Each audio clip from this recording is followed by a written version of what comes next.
Assalamualaikum warahmatullahi wabarakatuh. Saya Afairalita dari kelas D. Saya di sini ingin mempresentasikan tentang analisis pengaruh jumlah penduduk upah minimum regional dan investasi terhadap pengangguran di Provinsi DIY tahun 1988 sampai 2018. Di sini saya menjelaskan tentang latar belakang masalahnya. Pengangguran adalah situasi di mana seseorang yang sama sekali tidak bekerja dan berusaha mencari pekerjaan, atau pengertian lainnya adalah menganggur yang meliputi seorang yang tidak melakukan pekerjaan sama sekali, ataupun seorang yang sedang berusaha mendapatkan pekerjaan.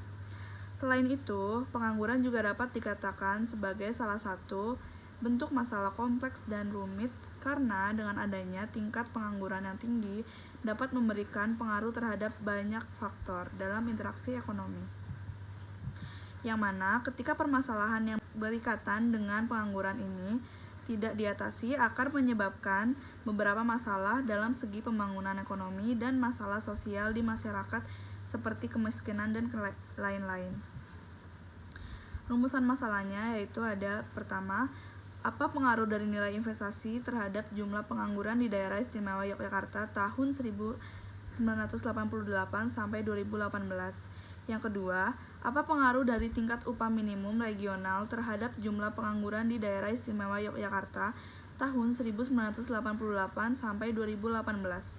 Yang ketiga, apa pengaruh jumlah penduduk terhadap jumlah pengangguran di Daerah Istimewa Yogyakarta tahun 1988 sampai 2018? Di sini adalah landasan teori. Yang pertama itu ada pengangguran. Pengangguran atau biasa disebut dengan unemployment, yaitu orang yang termasuk dalam angkatan kerja, namun ia tidak bekerja. Pengangguran ini terjadi karena angkatan kerja tersebut belum mendapat pekerjaan, padahal telah berusaha secara maksimal dikarenakan berbagai hal yang membuat mereka kesulitan dalam mencari pekerjaan, ataupun bisa juga karena malas bekerja. Pengangguran memiliki pengaruh terhadap pendapatan nasional. Yang kedua ada upah minimum regional.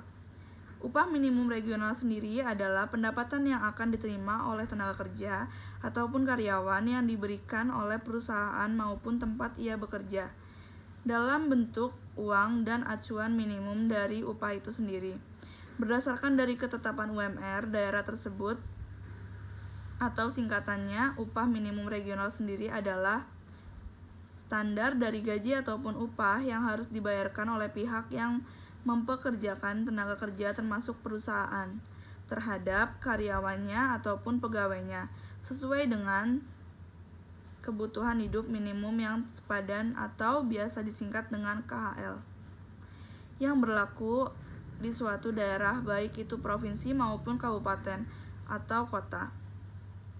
Tingkat upah itu sendiri dapat diperhitungkan baik itu per jam, per hari, per minggu, per bulan ataupun per tahun. Yang ketiga ada investasi. Investasi sendiri adalah suatu istilah yang digunakan dalam beberapa pengertian yang berhubungan dengan keuangan dan ekonomi. Atau dengan kata lain, investasi sendiri dapat disebut sebagai akumulasi suatu bentuk aktiva dengan harapan mendapatkan keuntungan pada masa depan atau total dana yang dikeluarkan untuk PMDN dan PMA dinyatakan dalam bentuk satuan rupiah. Di sini ada kerangka pemikiran teoritis.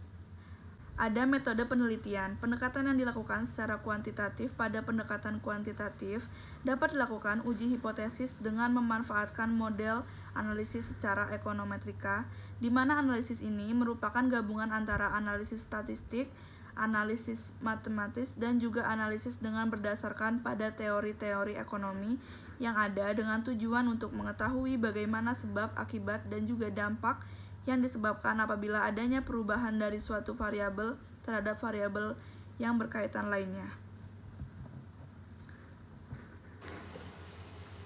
Jenis data dan sumber data. Jenis data yang dipergunakan di dalam penelitian yaitu data yang berbentuk sekunder.